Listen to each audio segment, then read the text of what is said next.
इकबाल कलानूरी के साथ कुछ लोगों का नाम जो होता है वही उनकी पहचान होता है और वो किसी तारुफ के मोहताज नहीं होते।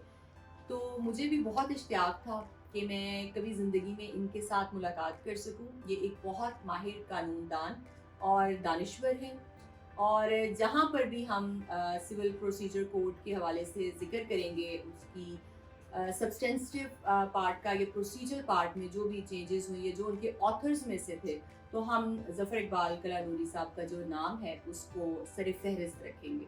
तो आइए अपनी गुफ्तगू का बाकायदा आगाज़ करते हैं इनके साथ। अस्सलाम वालेकुम सर।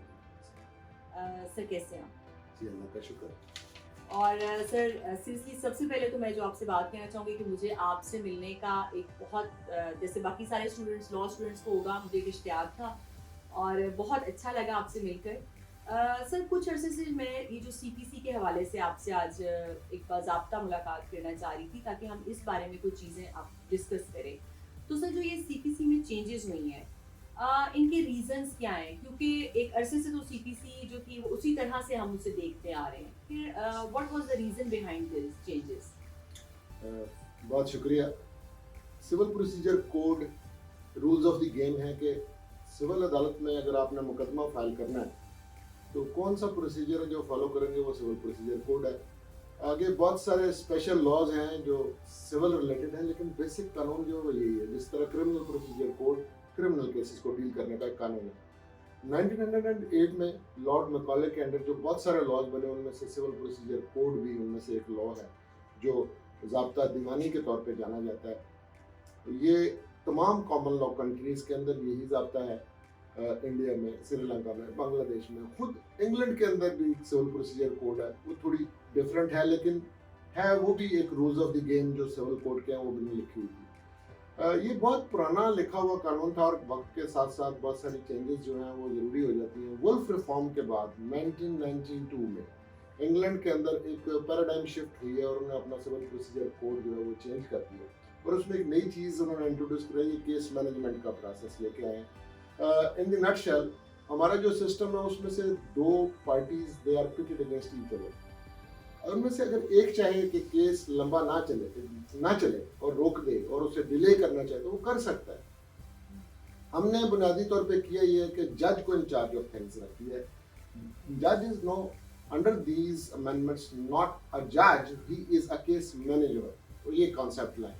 दूसरा, दो हिस्सों के अंदर इन अमेंडमेंट्स को हमने तकसीम कर दिया, प्री ट्रायल और पोस्ट ट्रायल। जब मैं प्री ट्रायल और पोस्ट ट्रायल की बात करता हूँ तो उससे मेरी मुराद ये है कि जितनी देर तक केस के अंदर तामीलात होके जवाब दावा नहीं आ जाता and case is not right for hearing, issues frame होने की स्टेज तक एक जज साहब ट्रायल करेंगे, वो प्री ट्रायल जज है। और उसके बाद ये केस रेफर हो जाता है ट्रायल जज साहब को जो कि उसका ट्रायल करेंगे। फिलहाल सीपीसी ऐसी थी कि एक ही जज साहब सारे काम करते थे। ये अमेंडमेंट ज़रूरी इसलिए हो गई कि जब दुनिया बदल गई, हम एक ग्लोबल विलेज का हिस्सा है, तो ये पुराना कानून जो है इसमें तब्दीली तो आनी थी। 1908 के बाद एक मेजर चेंजेस 1942 के अंदर आई थी और फिर तब्दीलियां आई हैं ज़रूर, थोड़ी थोड़ी। इतने बड़े पैमाने पे मैं ये कहूँगा कि सीपीसी को ऑलमोस्ट रीराइट कर दिया गया। ये ऐसे नहीं हुआ, इसके ऊपर एक बड़ी डेलिब्रेशंस हुई हैं, तमाम स्टेक होल्डर से डिस्कशन हुई है और लंबी लंबी डिबेट्स के बाद बड़ा गौर खौज करने के बाद ये तब्दीलियां लाई। अब सीपीसी दो पार्ट्स में है। एक हिस्सा तो ये है कि जो सब्सटेंटिव पार्ट है उसमें कोई चेंज लानी हो तो वो जब तक पार्लियामेंट नहीं लाएगी नहीं आती, और by virtue of 18th amendment to the constitution it has become a provincial subject. नतीजतन पंजाब हुकूमत ने दो लॉज पास किए हैं। उन्होंने सिविल प्रोसीजर अमेंडमेंट एक्ट एक लेके आए 2019, फिर एक 2020 का ऑर्डिनेंस आया और सब्सटेंटिव पार्ट चेंज हो गया। लेकिन उससे पहले प्रोसीजरल साइड के ऊपर ज़ाब्ता दीवानी के अंदर ही एक सेक्शन 122 दिया हुआ है। वो ये कहता है कि मुतलका हाई कोर्ट इसका जो स्केड्यूल 1 है ऑर्डर एंड रूल्स में कोई तब्दीली करना चाहे तो एक रूल्स कमेटी होगी, उसकी कॉन्स्टिट्यूशन में उसमें दी है कि 3 उसके अंदर जजेस होंगे और उनमें से भी एक जज साहब ऐसे होने चाहिए जो हाई कोर्ट के जज बनने से पहले डिस्ट्रिक्ट जज साहब से हाई कोर्ट के जज बने, और 2 लॉयर्स ऑफ एमिनेंस उसके अंदर होंगे। वो अगर सिविल प्रोसीजर को गौर करने के बाद कोई रिकमेंडेशंस कर दें कि इस पार्ट को अमेंड करने के लिए ये हमारी तब्दीलियाँ रिक्वायर्ड हैं, तो फिर हाई कोर्ट की फुल कोर्ट मसलन अगर लाहौर हाई कोर्ट है तो उसकी स्ट्रेंथ 60 जजेस है, वो सबके सब बैठते हैं और उनके पास ये रिकमेंडेशन रूल्स कमेटी की जाती हैं, और अगर वो उनको अप्रूव कर दें तो गवर्नमेंट ने उसके ऊपर एक नोटिफिकेशन करना होता है कैबिनेट के जरिए से। इस तरह की एक अमेंडमेंट 2018 में हुई है। मैं आपको बुनियादी तौर पे ये बात समझाना चाह रहा हूँ कि हमारे केसेस में टाइमलाइन किसी चीज़ की नहीं है। फॉर एग्जांपल, अगर आपने रिटन स्टेटमेंट या जवाब दावा देना है तो लिखा हुआ है कि 30 days, order 8(1) rule with read with order rule 10, लेकिन वो 30 दिन का मतलब कोई 30 दिन नहीं है। आखिरी मौका, कतई आखिरी मौका, हर जाने के साथ मौका, ये दैट मीन्स नथिंग। हमने जहां जहां पे मे था उसको शैल में कन्वर्ट कर दिया, यानी कि टाइमलाइन में जो काम आपने करना है उस वक्त में करना है। दूसरा, जज साहब ने पार्टी से कुछ होमवर्क करवाना है इनिशियल स्टेज पे। मसलन अब एक तब्दीली ये आई है कि आपकी जो तमील होनी है वो तमील करवाते वक्त इलेक्ट्रॉनिक मींस जो है वो यूज़ किए जा सकते हैं। जो प्रोसेस सर्वर है जब वो मौके पे जाएगा तो उसके पास एक मोबाइल फ़ोन होगा, उस मोबाइल फ़ोन से वो जिसकी तमील करवाएगा उसकी तस्वीर भी उतारेगा। अगर उस जगह पे जहाँ पे उसने चस्पांदगी की है तो उसकी भी तस्वीर उतारेगा। और ये अब एडमिसिबल है for the purposes of court, है कि कोर्ट समझे कि जी इसकी तमील हो गई है, ये आया या नहीं आया, लेकिन ये मींस यूज़ कर लिए। अब ये जो व्हाट्सएप वगैरह का यूज़ है इसके ज़रिए से भी सर्विस जो है वो मुमकिन है, ये हमने कर दिया। साथ ही साथ एक मॉनिटरिंग सिस्टम है, ये ना हो कि जो प्रोसेस सर्वर में वो बैठा तो ऐवान अदल में है और वो कह जी मैं डिफेंस में गया था, अब उसको मॉनिटर किया जा सकेगा कि वो सचमुच मौके पे गया या नहीं गया। एक तो ये बात। दूसरा, पाबंद कर दिया गया है कि आपने जितने डॉक्यूमेंट्स कोर्ट के अंदर फाइल करने हैं उनकी एक कॉपी जो है वो मुखालिफ रीड के लिए आपने ज़रूर कोर्ट में देनी है, और 2 एक्स्ट्रा कॉपीज़ की। ये एक्स्ट्रा कॉपीज़ मैं आपको बाद में बताऊंगा कि किस काम आएंगी, क्योंकि जब एविडेंस जो है वो लोकल कमीशन रिकॉर्ड करेगा तो ओरिजिनल फाइल उसके पास नहीं जाएगी बल्कि कॉपीज़ जाएंगी। साथ ही साथ अब समन की फॉर्म डिफरेंट है, आपने जिस तारीख पे हाजिर होना उससे पहले या उस तारीख को जवाब दावा लेके आना, यानी जवाब दावे के लिए डेट नहीं पड़ेगी। आपने ऑर्डर 13 रूल 1, ऑर्डर 7 रूल 14 की लिस्ट है, सब तमाम डॉक्यूमेंट्स, इवन फहरिस्त वारसान in case of death of the parties वो भी साथ लगाने हैं, और अगर नहीं लगाएंगे तो सबके पीनल कॉन्सिक्वेंसेस जो है वो रख दिए गए। अब जब जवाब दावा आप फाइल करेंगे तो उसके साथ भी जितने डॉक्यूमेंट्स आपने लगाए हैं वो भी आपने प्लेंटिफ को, जितने सेट ऑफ प्लेंटिफ्स हैं उनके लिए रखने हैं, और वहाँ भी 2 एक्स्ट्रा कॉपीज जो है वो कोर्ट में देनी है। अब जो इश्यूज फ्रेम होंगे, ये बात याद रखने की कि सिविल साइड के ऊपर ट्रायल तब शुरू होता है जब तनकीहात वज़ा होते हैं, इश्यूज फ्रेम होते हैं। These are point of divergence, point of conflict, जिन पे एविडेंस होनी है। और क्रिमिनल साइड पे ट्रायल उस दिन शुरू होता है जिस दिन चार्ज फ्रेम होता है। तो ये जो इश्यूज फ्रेम करने की डेट है, ये डेट ऑफ हियरिंग होगी, दोनों पार्टीज की मौजूदगी में।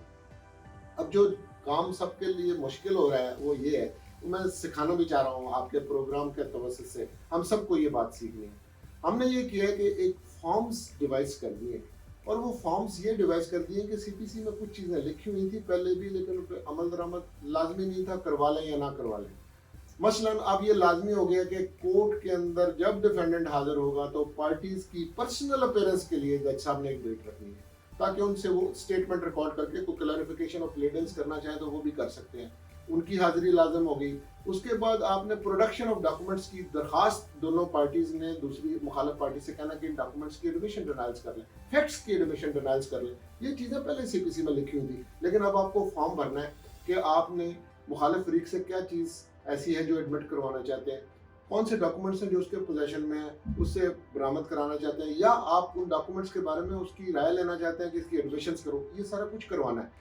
जज साहब के पास दोनों पार्टीज जब ये फॉर्म भर के ले जाएंगी तो एक जज साहब के लिए भी फॉर्म है, ये हमने अपेंडिक्स के तौर पे फॉर्म 13, 14 और 15 के तौर पे लगाए हैं। Plaintiff, defendant and the court ने भी एक होमवर्क करवाया जो है, उसकी चेक लिस्ट है उसके ऊपर, वो केस मैनेजमेंट फॉर्म कहलाता है। केस मैनेजमेंट किस डेट पे वो कहेंगे आपने ये काम करवा लिए, सारा कुछ लिखने के बाद इवन पार्टीज ने लिस्ट ऑफ विटनेसेस जो है कोर्ट में डेट मुकर्रर होगी, उस दिन आकर उन्होंने देना कि ये हमारे गवाह हैं जो हमने पेश करने, उनका नाम आ जाएगा। जब ये आ जाता है तो इससे सिलसिला फिर आगे शुरू होगा। ये है आप प्री ट्रायल की बात। अब पोस्ट ट्रायल जज साहब एक डेट ऑफ हियरिंग लगाएंगे कि आप फलां जज साहब के पास जाएंगे और वहाँ पे डे टू डे ट्रायल होगा। लेकिन इससे पहले एक चीज़ और हमने लाजिम कर दी है, वो ये की है कि आपने देखा मंसूर अली शाह साहब के ज़माने में हमने एक ADR का पूरा सिस्टम जो है वो पूरे पंजाब के 36 डिस्ट्रिक्ट्स में हम सेंटर्स बना चुके हैं। वहाँ पे हमारे जजेस जो ट्रायल नहीं करते वो थ्रू मीडिएशन केसेस को रिजॉल्व करने की कोशिश करते हैं। और वो बड़ा कामयाब सिस्टम है, लेकिन उसके पीछे मैंडेटरी बैकिंग नहीं थी। अब दो काम हमने किए, हमने ऑर्डर लगाया है 9A और 9B, और इसी तरह से हमने सब्सटेंटिव पार्ट के अंदर ऑर्डर 89A पहले था, अब एडीआर एक्ट 2019 पास हो गया है कि हम हर केस के अंदर आपने मीडिएशन ट्राई जरूर करनी है, मानना लाजमी नहीं है, जाना लाजमी है। तो ये जो जज साहब जब इश्यूज फ्रेम करेंगे, उसके बाद वो पार्टीज को कहेंगे कि आप फलां मीडिएशन के लिए मीडिएटर जज के पास चले जाएं, और आपका अगर मामला रिजॉल्व हो जाता है 30 दिन पे तो फबिया। अब पार्टीज अगर कोई चीज़ सेटल कर लेती हैं अपनी मर्जी से, तो वो रिपोर्ट करेंगे और ऑर्डर 23 रूल 3 के तहत कोर्ट जो है जजमेंट पास कर देगी। अगर सेटलमेंट नहीं हुई थ्रू मीडिएशन, तो वो ये कहेंगे मीडिएशन से सेटलमेंट नहीं हुई, केस वापस आ गया। अब जब केस वापस आया तो फिर कंटिन्यूस ट्रायल के लिए वो एक डेट फिक्स करेंगे।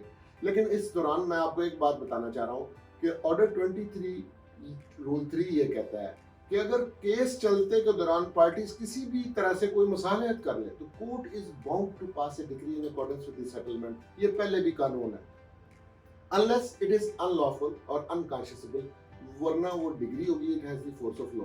यहाँ पे भी अगर मीडिएशन से केस सेटल हो गया, एडीआर से सेटल हो गया, तो जज साहब एक डिग्री पास कर देंगे। अगर पार्शियली सेटल हो गया तो उतनी डिग्री पास कर देंगे। अगर वो डिग्री खुद पास नहीं कर सकते तो एक नोट दे देंगे, फाइनल डिग्री के वक्त उतने पार्ट के बारे में भी डिग्री हो जाएगी, बाकी के बारे में डिस्प्यूट होगा। अब इशू सिर्फ वो वाले फ्रेम होंगे जो रियली प्लीडिंग्स में से अराइज हो रहे हैं। आज रिवाज ये था कि जितने अपने प्रिलिमिनरी ऑब्जेक्शन लिए वो सारे के सारे इश्यूज बन जाते थे और वो फिर एक लंबी उसके ऊपर एविडेंस होनी शुरू हो जाती थी।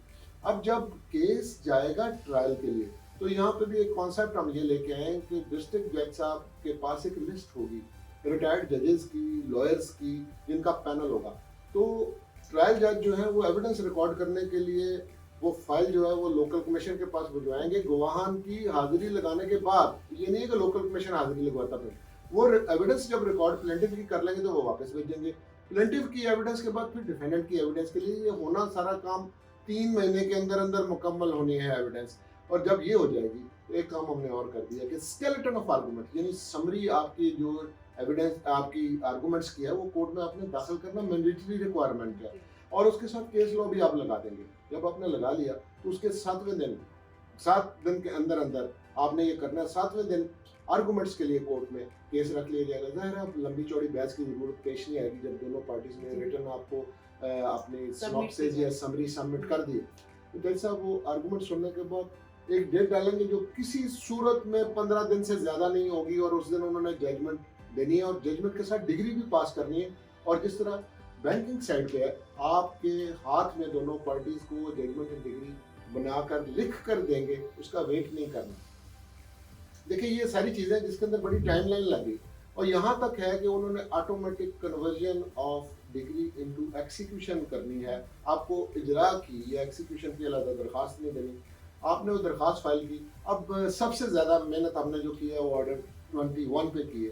कहते हैं कि लोगों के लिए परेशानी अब शुरू होती है जब उनके हाथ में कोई डिग्री हो, तो वो तो एक कागज़ का टुकड़ा है, अगर वो इम्प्लीमेंट नहीं होगा। तो सबसे ज़्यादा मेहनत हमने इसी के ऊपर की। ऑर्डर 21 पे इसके 100 सेक्शंस हैं, स्ट्रिंजेंट कंडीशंस रखी है कि अगर मनी डिग्री है तो आपने अमाउंट कोर्ट में डिपॉजिट करानी है या श्योरिटी देनी है। अगर आपकी प्रॉपर्टी अटैच नहीं हुई तो प्रॉपर्टी अटैच करेंगे। और और इसके बाद थर्ड पार्टी जो इंटरेस्ट है वो क्रिएट नहीं किया जा सकता। अगर दावा चल रहा है उस दौरान के अंदर कोई बंदा आगे प्रॉपर्टी भेज देता है, ये डिग्री कोर्ट जो है अटैचमेंट का ये ऑर्डर जो है रेवेन्यू अथॉरिटीज़ को मुतल्लिका महकमों में भी लगवा देगी, ताकि एक तीसरा खरीदार आ जाता है। अब कोर्ट से परमिशन लिए बगैर आप आगे नहीं भेज सकते। तो मैं से तो समझता हूँ इससे भी बहुत सारी मल्टीप्लिसिटी जो है वो ख़त्म हो जाएगी। फिर आप अपील जब करेंगे तो अपील वाली अदालत ने नए सिरे से सब सर्विस का प्रोसेस नहीं करना। उन्होंने नीचे वाली कोर्ट को कहना कि पार्टीज को मेरे पास भिजवा दें। अब ये टाइम भी बच गया। और यहाँ तक हमने उसके अंदर लिख दिया है कि अगर एपलेट कोर्ट जो है नीचे वाले हुक्म को कायम रखे तो उन्होंने रीजंस नहीं देने, अगर उन्होंने उसको टर्न अराउंड किया, मॉडिफाई किया, तो फिर रीजंस देने। तो ये सारे का सारा प्रोसेस ऐसा है कि जिससे चीज़ें तेज़ी से चलेंगी। मेरा ये एस्टिमेशन है और बिल्कुल लॉ ये कह रहा है 6 महीने से ज़्यादा कोई सिविल मुकदमा अब नहीं चलेगा।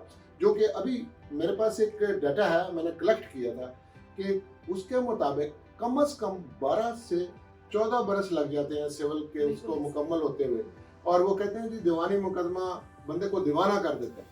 तो हमें लोगों को दीवाना नहीं करना, उन्हें हम इंसाफ लेकर देना है। उसके लिए ये एक रिफॉर्म, आज तक ये तनकीद होती आई है कि जी जुडिशरी सारी दुनिया को बहुत कुछ कहती है, आप अपना हाउस एंड ऑर्डर नहीं करते। ये पहले अपने एक शानदार कोशिश ये हमने की है कि हम अपना घर ठीक करना चाहते हैं। आप सेटिस्फाइड हैं? आपको लग रहा है कि जिस पर्पस के लिए की गई थी वो पूरा होता नजर आ रहा है?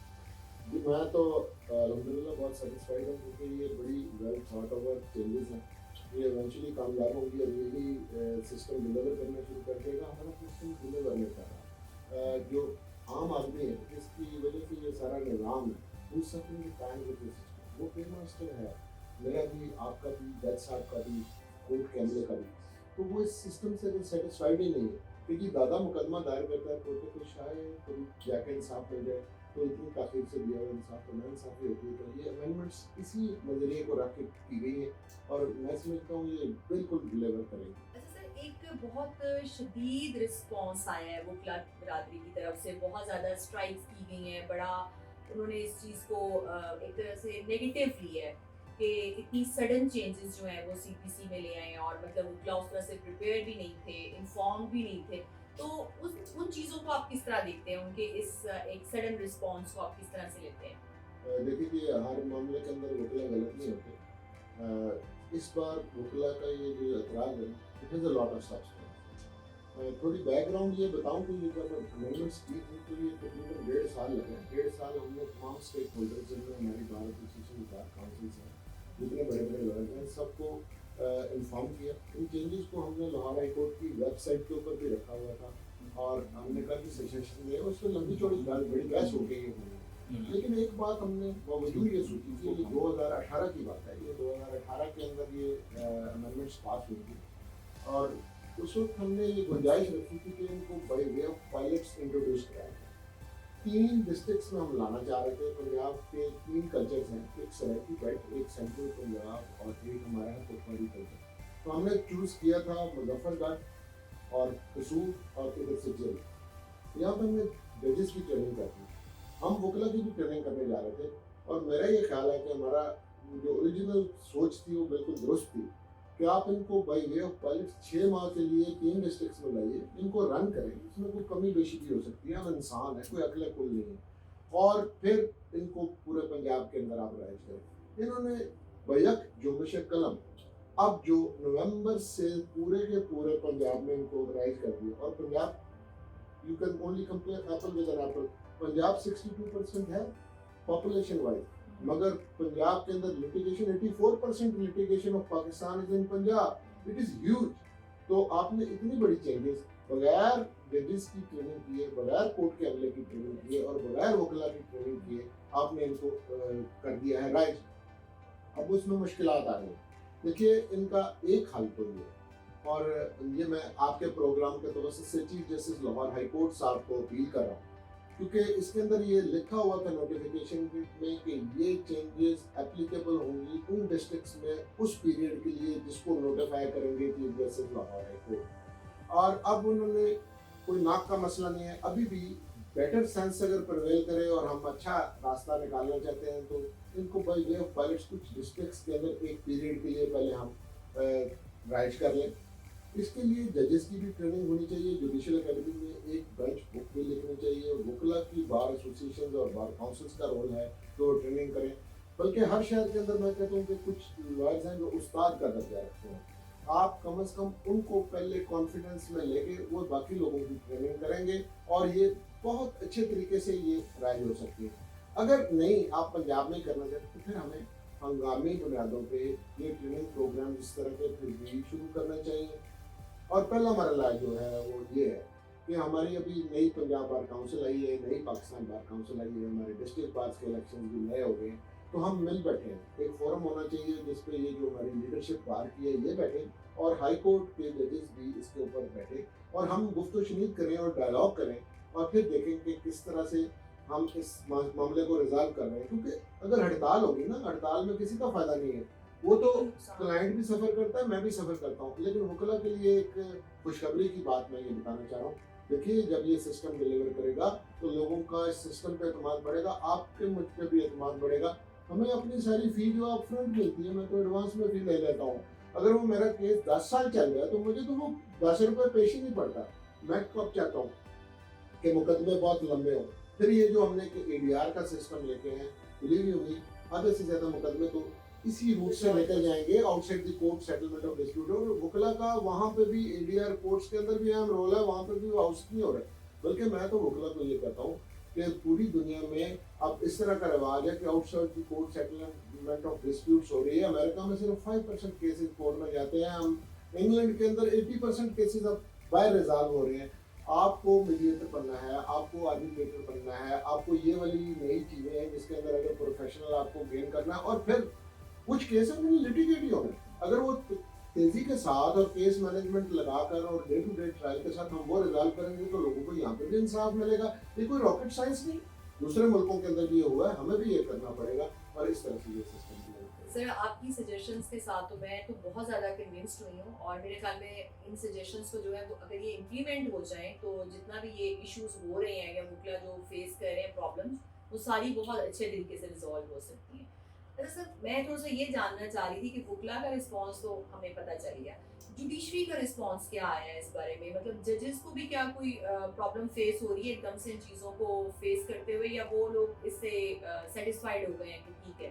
नहीं जी, मैं नहीं समझता कि वो भी सेटिस्फाइड है, क्योंकि मैंने बहुत सारी जगहों पे खुद ऑब्जर्व किया है। अब मसलन ये देखिए, ये जो हमने परफॉर्मा दिए भरने के लिए, अब बहुत सारी जगहों पे ये प्रैक्टिस हो रही है कि इब्तदाई स्टेज पे ही ये परफॉर्मा आप भर के लें। This is not the idea, वो तो अभी स्टेज ही नहीं आई। अब ये तो स्टेज लेटर इन टाइम है, लेकिन वो कहते हैं कि आप अभी भर लें। अच्छा, फिर उनकी जो कोर्ट का अमला है उसकी भी तरबियत बहुत ज़रूरी है, क्योंकि आधा काम उन्होंने करना है। अभी तो सब्सटेंटिव पार्ट में हमने ये चेंज लाई है कि हर कोर्ट के पूरे रिकॉर्ड को अपने इलेक्ट्रॉनिक फॉर्म में रखना है। अभी कहाँ हमने आईटी के अंदर रूल्स चेंज किए, कहाँ हमने ई फाइलिंग का कॉन्सेप्ट लाए, कहाँ हम वर्चुअल कोर्ट का कॉन्सेप्ट लाए। तो लोग तो कंप्यूटर लिटरेट भी नहीं है, हमें फैसिलिटेशन सेंटर्स बनाने पड़ेंगे, हमें कोर्ट के अमले को जो है तरबियत देनी पड़ेगी, क्योंकि बहरहाल अब पेपरलेस कोर्ट का कॉन्सेप्ट दुनिया में है। आफ्टर दिस कोविड-19 आप कोर्टों में क्राउडिंग नहीं कर सकते, आप घरों में बैठ के हमने बहुत सारा काम करना। मैं लोगों को लेक्चर देता हूँ, वेबिनार करता हूँ, पूरी दुनिया में लोग घर से बैठ के ये काम करते हैं। तो कोर्ट में भी सिर्फ वो लोग हैं जिनकी ज़रूरत है, बाकियों की ज़रूरत नहीं है। तो इसके लिए हमें इलेक्ट्रॉनिकली ऐसा काम करना पड़ेगा, हमें एक बड़ा स्ट्रॉन्ग पोर्टल बनाना पड़ेगा, हमें सॉफ्टवेयर बनाना पड़ेगा कि ई फाइलिंग वगैरह कैसे होगी। जब ये हो जाएगी तो वकला का एक एतराज़ ये भी है कि अब आपको इतने ज़्यादा डॉक्यूमेंट्स जो है वो फाइल करने पड़ते हैं, तो उसमें खर्चा होता है। मैं जवाब उनको ये देना चाहता हूँ कि भाई, आप कोर्ट में जो भी चीज़ फाइल करते हो, you can not take people by surprise. आप कहते हो जी गरीब आदमी को खर्चा पड़ता है, मैं उनसे ये सवाल पूछता हूँ, ये बताइए कि अगर एज ए प्लेंटिफ किसी ने पूरे डॉक्यूमेंट्स फाइल पे नहीं लगाए, तो डिफेंडेंट जो है वो जब तक उसको वो डॉक्यूमेंट्स नहीं मिलेंगे वो जवाब तो नहीं दे सकता। कैसे लेते थे आप? इस तरह लेते थे कि अलमत को जाके कुछ पैसे पैसे तो वही भरता था, वही गरीब क्लाइंट भरता था पहले भी। इसी तरह अगर जवाब दावा आता है, उसकी कॉपी नहीं देते, उसके साथ डॉक्यूमेंट्स की नहीं देते, तो आप कैसे लेते हैं? आप अलमत साहब से जाके लेते हैं। तो हमने ये मैंडेटरी रिक्वायरमेंट है, और ये वाला काम दुनिया भर में हो रहा है कि कोर्ट में जो कुछ आप फाइल करेंगे दूसरी पार्टी को देना। हमारे हाई कोर्ट में, हमारे सुप्रीम कोर्ट में ये प्रैक्टिस है। कराची के अंदर 40 साल से ये प्रैक्टिस जो है वो राइज है। इंडिया में, बांग्लादेश में, श्रीलंका में तो ये तो कोई एतराज ही नहीं। हाँ, अगर इलेक्ट्रॉनिक फॉर्म हो जाएगी तो फिर मुझे फिजिकली पेपर फॉर्म के अंदर, हार्ड फॉर्म के अंदर कॉपीज नहीं लेनी। अगर मैं उस सिस्टम में चला जाऊं तो मैं इलेक्ट्रॉनिकली वो कॉपी ले सकता हूं, तो इससे खर्चा भी कम हो जाएगा और ये एनवायरनमेंट के लिए भी फ्रेंडली है। और ये जो हम दरख्त काट काट के कागज बना रहे हैं, तो उस चीज़ को भी एड्रेस किया जाएगा। तो अभी रिफॉर्म जो है वो अक्रॉस दी बोर्ड होती है, किसी एक लॉ में काम नहीं करना। हमें ये जानना है कि हमने सीपीसी में अमेंडमेंट्स कर ली, हमें ये जानना है कि एडीआर एक्ट भी आ गया, उसके रूल्स बन गए, हमें ये जानना है कि हमें आईटी के रूल्स चेंज करना पड़ेंगे। हमें अभी ये सारी की सारी चेंजेस हम जब तक अक्रॉस दी बोर्ड नहीं लेकर आएंगे, बात नहीं बनती। और फिर ये देखिए कि इसका कितना फायदा है। मैं अपने घर में बैठ के कोई भी अगर चीज़ फाइल कर सकता हूँ, तो इवन कोर्ट आवर्स के बाद भी हम ये काम कर सकते हैं। जज साहब के पास फाइल घर के अंदर अवेलेबल होगी, अपनी स्क्रीन पर देख के इसको चेक कर लेंगे। तो आपको ये भारी भर काम रिकॉर्ड जो है वो रखना, और वो हशरातुल अर्ज़ आ जाती है वो पुरानी फाइलों में, तो हम ये रिकॉर्ड जो है इलेक्ट्रॉनिक फॉर्म के अंदर ले जाएंगे। तो आज तरक्की का ज़माना है, आज दुनिया चांद पे चली गई, पाकिस्तान को भी तो वहीं पे जाना है। ये फ्यूचरिस्टिक सोच है, और तो ये सब लोगों के लिए बेहतर होगा। आप बिलीव करें कि अब इस मुल्क के अंदर हाफ कुक्ड हाफ बेक्ड ना वकला चलेंगे ना जजेस चलेंगे, दोनों की तरबियत जरूरी है। जुडिशियल एकेडमी में जजेस को क्या सिखाया जा रहा है, उसका कंटेंट भी बहुत बुरा है, उसको भी रिकंसिडर करने की, रिविजिट करने की। और एक चीज होती है जिसे कंटिन्यूइंग लीगल एजुकेशन कहते हैं। आप देखिए इंग्लैंड के अंदर हर साल अगर आप 13 घंटे कंटिन्यूइंग लीगल एजुकेशन नहीं लेते, आपका अगले साल का लाइसेंस एक्सटेंड नहीं होता। चाइना में 52 घंटे की ट्रेनिंग है। ये जो नई नई चीजें आई हैं, आफ्टर ऑल हमने वकील बनने के बाद सीखनी है या नहीं सीखनी। मैं तो ये भी कहता हूँ कि हमारे जो बार काउंसिल्स हैं उनके अंदर ये जो एकेडमी बनाई जा रही है, अब ये लीगल एजुकेशन पे मैं काम करता हूँ। हमारी एक केस है, वो बड़ा हाई प्रोफाइल केस परसों भी लगा हुआ, जो हमने entrance to the law school बना दिया, एंट्रेंस टू द बार बना दिया। हम इक्विवेलेंस के लिए ला रहे हैं फॉरेन यूनिवर्सिटीज के लिए कि वो क्या करें। हम बार वोकेशनल कोर्स इंट्रोड्यूस कराना चाह रहे हैं, एडवोकेसी स्किल्स सिखाना चाह रहे हैं। तो आफ्टर ऑल अगर हमारी एकेडमी नहीं होगी, हम सब सीखेंगे नहीं। तो मैं जिस वक्त लॉ स्कूल में गया था तो वो धात का जमाना था, मेरे फलक को नहीं पता था कि केस मैनेजमेंट कोई चीज़ है, मैं नहीं जानता था एडीआर क्या है, मुझे नहीं पता था कि डीएनए आ गया है, मैं नहीं जानता था कंप्यूटर डिजिटल और फोरेंसिक्स क्या है, मुझे एनवायरमेंटल लॉ की कोई खबर नहीं थी। अब ये सारी चीज़ें बाद में हमने सीखी हैं और ये हम सबको सीखना, हम सबको पढ़ना है। और सबको पढ़ने की बात जब मैं कर रहा हूँ तो जज साहबान को भी पढ़ना है और ये वकला साहबान को भी पढ़ना है। अगर हम ये समझते हैं हमें सब आता है, तो सब किसी को कुछ नहीं आता और वो हमें उसके लिए तैयार रहना चाहिए। लेकिन वकला के पास अच्छा वक्त आने वाला है। देखिए लोग ये कहते हैं कि ये कोई हाल नहीं है अदालतों का। देखिए अदालतें जब डिलीवर करेंगी, लोग बदमाशों के जरिए अदालत से बाहर फैसला नहीं करेंगे, वो आपके और मेरे पास आएंगे और ट्रस्ट डेवलप हो जाएगा। हम तो एज ए लॉयर, हम माशरे के सबसे पढ़े लिखे, सबसे बढ़िया और सबसे शानदार लोग हैं। मेरी लेगेसी क्या है? मैं तो सर सैयद अहमद खान के फुटस्टेप्स में, मैं तो अल्लामा इकबाल के फुटस्टेप्स में, मैं कायदे मोहम्मद अली जिन्ना के फुटस्टेप्स में। ये जो आप वकला गर्दी वाली बात सुनते हैं, ये तो बहुत एक छोटा सा तबका है, इनको हम भी पसंद नहीं करते। ये आहिस्ता आहिस्ता आउट हो जाएंगे। यहाँ पे सिर्फ जानवर लोग रहेंगे। एक डायलॉग जो है ना सीनियर और जूनियर का खत्म हो गया। जिस वक्त हमने वकालत शुरू की थी तो सीनियर अपना इल्म और अपनी प्रॉस्पेरिटी यंगस्टर्स के साथ शेयर करते थे और जो यंगस्टर्स थे वो भी खिदमत करते थे और बड़ों से सीखा करते थे, चेंबर होते थे। हमारी ये काम खत्म हो गया। दोनों तरफ से ये डायलॉग बहाल करने की जरूरत है, वक्त से पहले नहीं, मुकद्दस से ज्यादा नहीं। अगर ओवरनाइट आप समझे सब कुछ आ जाता है, आपको नहीं आता। और सीनियर जो है वो चाहता है कि सब कुछ मुझे मिल जाए और उसमें से कोई हिस्सा यंगस्टर का मिले, दिस इज अनफेयर। तो आप इल्म बांटने से बढ़ता है। हम तो अपने लिए तैयार है। मैं आपके तवसत से एक बात आपको बताऊं, एक कोशिश सिविल प्रोसीजर कोड के ऊपर तो बड़ी मेहनत करके मैं आजकल कर रहा हूँ। इंशाल्लाह with in 3 months time you will have a book. इस पर टेक्स्ट बुक नहीं है, मैं थीमेटिक किताब लिख रहा हूँ कि सिविल ट्रायल होता क्या है। आज तक हमारे पास जो भी किताबें वो सारी की सारी जो है कमेंट्रीज है।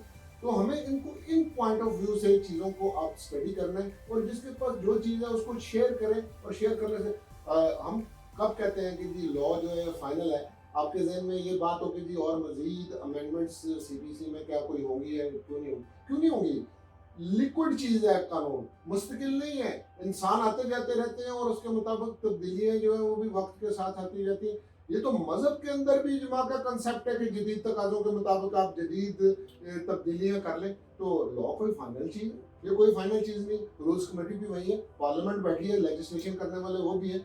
अगर कोई और तब्दीलियां रिक्वायर्ड होगी तो वो भी होती रहेगी। मैं आपसे सर यही अभी नेक्स्ट पूछना चाह रही थी, आपने बड़ा ब्रीफ उसको कर दिया है, जवाब दे दिया। मैं यही पूछना चाह रही थी कि इसमें मजीद तब्दीलियां सीपीसी में क्या हम देखेंगे, मजीद कुछ अरसे में कुछ चेंजेस जो हैं वो सामने आए? तो आपने वो बताया कि इसमें मुतवक्का है। वो इसलिए मुतवक्का है, देखिए तजर्बा जो है वो आपको बहुत कुछ सिखाता है।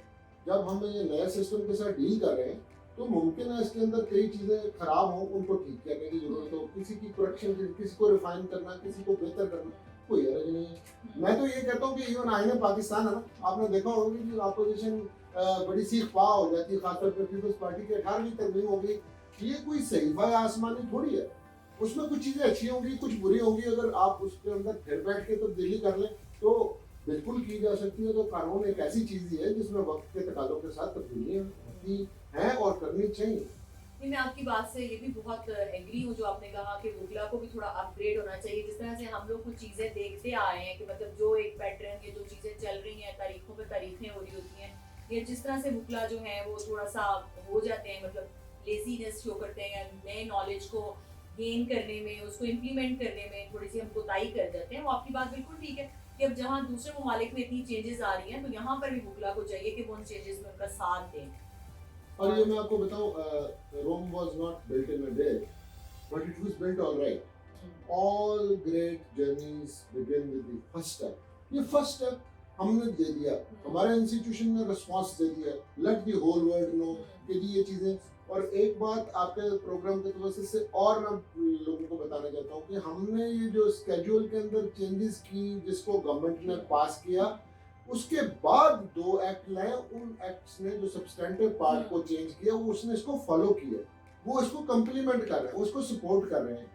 ये नहीं है कि वो उसकी सपोर्ट हमें हासिल नहीं है, वो सपोर्ट पार्लियामेंट भी तो हमें से होते हैं। तो उनके पास अभी हम जब कोई तब्दीली अच्छी लेके जाते हैं तो जरूर लेके जाते हैं। मैं फिर इस बात पर जोर दे के कहूँगा कि कोई भी बंदा इतना ज़हीन नहीं होता कि जी मैंने एक ऐसी चीज़ कर दी है कि अब इसके अंदर कभी कोई तब्दीली नहीं होगी। यहाँ से नई बातें हैं। यंग लॉयर पहले दिन की प्रैक्टिस वाला भी कोई बड़ी बड़ी अकल की बात कर सकता है। और एक लॉ स्कूल है, तो लॉ स्कूल के अंदर भी जो उस्ताद हैं उनको ये नई सिविल प्रोसीजर कोड के अंदर बिल्कुल एक पैराडाइम शिफ्ट है, तो जाहिर आप यही पढ़ाई जाएगी, इसी के ऊपर एग्जाम भी होगा। तो वहाँ से जो नए बच्चे पढ़ के आ रहे होंगे वो इस नई सीपीसी के बारे में काफ़ी ज़्यादा उनको इल्म होगा और वो आके बहुत कुछ वो भी कंट्रीब्यूट करेंगे। लेकिन फिर मैं ये कहता हूँ कि असातिज़ा का एक रोल है, और ये जो जज साहब बने बहुत बड़े बड़े जय्यद जज यहाँ पे जो हैं गुजरे हैं, वो अपने घरों में बैठे हैं और वो कंट्रीब्यूट नहीं कर रहे हैं। मैं उनको ये रिक्वेस्ट करूंगा कि you owe it to the profession, this is time to pay back. आप भी आइए, आप लॉ स्कूल में जाके पढ़ाइए, आप बार काउंसिल में जाके लोगों को पढ़ाइए, आप लेक्चर्स दीजिए, आप लोगों से इंटरेक्शन करें, आपके इल्म का नौजवान नस्ल को फायदा पहुंचना बढ़ेगा। आप जाहिर आप इल्म बांटते हैं, कोई भी ऐसी अपनी नॉलेज शेयर करते हैं तो वो और ज़्यादा इंक्रीज होती है। लेकिन हमारे यहाँ पे ये भी एक अलमिया है कि जिसके पास जितना नॉलेज होता है उसको ये लगता है कि बस वो मैं अपने तक ही रख लूँ, उन नए लोगों को या नए आने वालों को उस चीज़ से रोशनास ना करवाऊँ। तो जैसे आपने बहुत ज़्यादा अच्छी गुफ्तगू की और मैं तो इससे बहुत कुछ, मेरे लिए भी एक लाइक लॉयर बहुत सारी चीज़ें जो मैं आपसे सीख रही हूँ गुफ्तगू के दौरान। अच्छा, आपने एक बात कही थी कि जो हम लोग का ये जो मकसद था उसमें आपने ये भी जिक्र किया कि इससे केसेस जो है वो बहुत टाइमली डिसाइड हो जाएंगे, क्योंकि वाकई ऐसा होता है कि जब आपने वो दीवानी मुकदमे वाली बात की तो वो आपको वाकई दीवाना कर देते हैं कि 10-10 साल 12-12 साल वो इतने ही हेक्टिक है लॉयर्स के लिए भी बार बार अदालतों में जाना जितना क्लाइंट के लिए होता है। तो आर यू श्योर कि ये जो एक आप प्रोसीजर हमने किया है सारा, ये जो चीज़ें नहीं लेके हैं, इससे जो केसेस हैं वो बहुत टाइमली डिसाइड हो जाएंगे? देखिए, मैं हज़रत अली करम वजह को साइड करना चाहता हूँ। मौला अली ने फरमाया कि जो कुफर का माशरा वो तो रह सकता है, जुल्म का माशरा नहीं रह सकता। जो इतनी तरहीब से दिया हुआ इंसाफ है ना, उससे सारी दुनिया तंग आ गई हुई है। लोगों का कोई जुडिशियल सिस्टम के ऊपर भी इस तरह से ट्रस्ट नहीं है। This is talk of the town, ये हमें मानना पड़ेगा। हम अपने भी ये कहें कि जी मैं अपनी जेब में पैसे लेके डाल रहा हूँ, मेरी वकालत जो है वो बहुत चमक रही है, क्या मैं लोगों को इंसाफ लेके दे रहा हूँ? आंसर बिल्कुल। मैं इंसान पहले हूँ, वकील बाद में। मैं ये समझता हूँ कि ये जो चेंजेस हैं इसके साथ बहुत फ़ायदा होगा। जब फ़ायदा होगा तो मुल्क का भी फ़ायदा होगा। इवन फॉरेन इन्वेस्टमेंट ऐसे मुल्क में लोग करते हैं जिसका जुडिशियल सिस्टम अगर कोई तनाज़ा हो जाए तो उसे रिजॉल्व करो, वरना ये डिसइंसेंटिव टू इन्वेस्टमेंट भी है। तो मुल्क की तरक्की का दारोमदार, उसके अंदर अमन का दारोमदार इस बात से है कि उसका जुडिशियल सिस्टम जो है वो कैसे डिलीवर कर रहा है। कहते माना कि तगाफुल ना करोगे लेकिन खाक हो जाएंगे हम तुमको खबर होने तक। सबका इंसाफ जो इतनी ताखीर से दिया हुआ है उससे कम से कम मैं अपने दिन तो सेटिस्फाइड नहीं। मैं 3 नस्लों से लॉयर हूँ, कोई 13,000 से ज़्यादा मुकदमा लड़ लिया है होगा, लेकिन ज़मीर मलामत करता है कि एंड ऑफ द डे तो मैंने उस गरीब आदमी को, उस आम आदमी को इंसाफ लेके देना है। और जब मेरा सिस्टम इस तरह से डिलीवर करेगा तो ये भला ही भला है, मेरे लिए ये सवाब का भी काम है। अल्लाह ताला की रहमत भी ऐसे मुल्कों में होती है जहाँ पर इंसाफ होता है। जहाँ इंसाफ ना हो वो अच्छी जगह नहीं होती। तो मैं समझता हूँ कि हमें सबके रोल मिलकर अदा करना है, हम सब ने पार्टिसिपेट करना है विद अ पॉजिटिव माइंड कि हम चीज़ों के अंदर बेहतर और मस्बत तब्दीलियाँ लाएंगे। ना ये कि एक कज बसी का तो कोई फ़ायदा नहीं। हम अपनी अपनी जगह पे बैठे हैं, जब हम एक दूसरे से बातचीत करते हैं तो कोई ना कोई मसाइल का हल जरूर निकलता है। और अपने थी मैं बिल्कुल तैयार हूँ, आप हमें जहाँ पर बुलाएं और जिन लोगों के पास कहें हमारे पास, हम उनको लेक्चर देने के लिए तैयार हैं, उनसे डिस्कशन करने के लिए तैयार हैं, उनसे टू वे डायलॉग करने के लिए तैयार हैं, उनको सिखाने के लिए तैयार हैं जो हमें पता है। तो हम ये मिलकर ये चीज़ें, मैं लोगों को प्रैक्टिकली ये फॉर्म्स वगैरह कैसे भरने हैं इसके बारे में तरबियत देने के लिए अपने तौर पर तैयार हूँ किताब भी लिख रहे हैं, हम बेंच बुक जो है वो भी जजेस के बारे में भी करेंगे, क्योंकि जजेस भी हम में से हैं, ये भी हमारे, मैं तो उनको भी अपने बच्चे ही कहता हूँ। जुडिशल अकेडमी में कोई 27 बरस से मुझे जाने का इत्तेफाक हो रहा है, they also need to be trained. और इनमें भी सीनियर्स का रवैया जो है, उनके जो सीनियर जजेस हैं वो भी पॉजिटिव होना चाहिए, वो कुछ टाइम निकालें तो वो भी जुडिशल अकेडमीज में जाके इन जजेस तक अपना जो है नॉलेज ट्रांसफर करें। आफ्टर ऑल ये जो अमेंडमेंट्स हैं, these are not confined to trial only. ये अपील वगैरह पे भी बहुत फर्क पड़ गया। हमने टाइमलाइंस लगा दी है कि कितनी देर में अपील डिसाइड होनी है, कितनी देर में रिवीजन डिसाइड होनी है, ये भी हमने वक्त लगा दिए। No cost will follow the event. अगर कोई झूठी मुकदमाबाजी करेगा तो हमने इसके ऊपर कॉस्ट सारी की सारी पड़ेगी। लोग फ्रिवलेस लिटिगेशन को चेंज करने के लिए हमने अमेंडमेंट्स लिए हैं। हमने आज 35A स्पेशल कॉस्ट को 25,000 से बढ़ा के 1 लाख रुपए तक कर दिया है। तो अब ये नहीं है कि बिला वजह आप मुकदमाबाजी करते पड़ेंगे, उसके भी कॉन्सिक्वेंसेज हैं। हमने उनको बीच में ले आए हैं, तो मेरा ख्याल है अब हम सबको करके खानी पड़ेगी। अब इस तरह से मामला चले। सर जिस तरह से हम लोग पहले ही डिस्कस कर रहे थे कि बुगला जो है वो एक शदीद रिस्पॉन्स उन्होंने दिया है स्ट्राइक्स में, तो अब इट मींस आपके कहने का मकसद ये है कि ये चेंजेस रहेंगी, ये अब दोबारा से ऐसे नहीं हो सकता कि इसको सीपीसी को पहले की तरह ही रहने दिया जाए। जो अमेंडमेंट्स हो चुकी हैं यही अब प्रिवेल करेगी। ये वो मैं आपको बता रहा हूँ, देखें हाँ। हम सारे वकील हैं, कानून के मुताबिक ही चलें। लेजिस्लेशन कैसी होती है, तो जाके पार्लियामेंट के अंदर लेजिस्लेशन होगी है। अगर आप उनको उसमें अमेंडमेंट करना चाहते हैं तो भी पार्लियामेंट जाना पड़ेगा। आपने अगर रूल्स कमेटी के अंदर कोई रूल्स के अंदर कोई अमेंडमेंट करनी है, फिर रूल्स कमेटी वही सारा प्रोसीजर करेगी और फिर जो उसके ऊपर सूबाई असेंबली की कैबिनेट के जरिए से जाके नोटिफिकेशन होगा। तो ये तो आज की बात थोड़ी है। 2018 से लेके 2018, 2019, 2020 में इतने लॉज आके दीज आर देयर। हाँ, एक बात मैं आपको कहूँ, ये कुछ हमारा इलेक्शन हो रहा था तो कुछ सियासी तौर पे भी इन चीज़ों को यूज़ किया जा रहा था। नए लोग आ गए हैं, अब उनका पॉजिटिव माइंड होगा। अब आप कितनी हड़तालें वगैरह नहीं देखेंगे, इंशाल्लाह इसका कोई सोल्यूशन निकलने वाला है। और एक बात मैं आपको बताऊँ, जो इस वक्त हुज हू है पॉलिटिक्स के अंदर, हमारे भी दोस्त हैं, हमारे ग्रुप के लोग ही अल्हम्दुलिल्लाह हर जगह के ऊपर जीतते हैं। मेरी उनसे इस बारे में बातचीत हुई है, तो they are very positive, they are our colleagues, they are with us. वो मान रहे हैं कि आप इसका जो हल निकालते हैं, और हल जो है वो डायलॉग ही है। इंशाल्लाह बहुत जल्दी आप देखेंगे कि जुडिशरी के साथ वो भी लोग हमने से हम मिल के कोई रास्ता निकालेंगे। और वो रास्ता यही है कि हम लोगों की तरबियत करें, उनको समझाएं, आप अपनी गुफ्तगू करें और लोगों का भला करें और अपनों की भला करें। सर मैं तो जितना आपसे मुझे समझ आई है, जितना आपने ब्रीफली बताया है, वो ये चीज़ समझ आई है कि ये जो लॉज जो भी अमेंडमेंट्स हुई हैं ये हमारे अपने बेनिफिट्स के लिए, ना सिर्फ इसका हमें बेनिफिट्स होगा बुगला को, बल्कि जो लोग सफ़र कर रहे थे, जो क्लाइंट्स, वो उन लोगों को भी एक क्विक रिलीफ मिल जाएगा। और बल्कि जजेस के लिए भी बहुत बेहतर है कि केसेस टाइमली डिसाइड हो जाएंगे। तो मेरे ख्याल में तो अब कोई ऐसी बात नहीं रही जो मैंने आपसे ना पूछी और जिसका आपने बहुत वजाहत के साथ जवाब ना दिया। तो इसके साथ ही जो है हम मेरे ख्याल में कि जो व्यूअर्स हैं उन्हें भी बहुत कुछ जानने का मौका मिला होगा। और इतनी माशाल्लाह इनकी जिस तरह की पर्सनालिटी और जितना ब्रीफली इन्होंने हमें गाइड किया है, मेरे ख्याल में कोई इस तरह से गाइड नहीं कर सकता। और बुगला से भी मैं इनके तवज्जुह से भी और अपने प्रोग्राम के तवज्जुह से भी यही चीज़ें कहूँगी कि इन लॉज को जो है वो वेलकम करें और सीखने के अमल में रहें। और इंशाल्लाह ये चीज़ हमारे सबके बेनिफिट के लिए है, क्योंकि ज़ाहिर है बुगला के लिए बड़ा हेक्टिक है कि वो कोर्ट्स में बार बार अपीयर हों और एक ही केस को जो है वो बहुत ज़्यादा जो है वो उसको प्रोलॉन्ग करते रहें। तो सर मैं अब आपसे इसी प्रोग्राम के तवज्जुह से मैं आपसे इजाज़त चाहूँगी। बहुत शुक्रिया आपका अपना इतना कीमती वक्त देने के लिए, और थैंक यू जी। The player was all mine जी। मैं आपके चैनल को मुबारकबाद देता हूँ कि एक बर्निंग इशू के ऊपर आपने जो है गुफ्तगू शनीद आज रखी।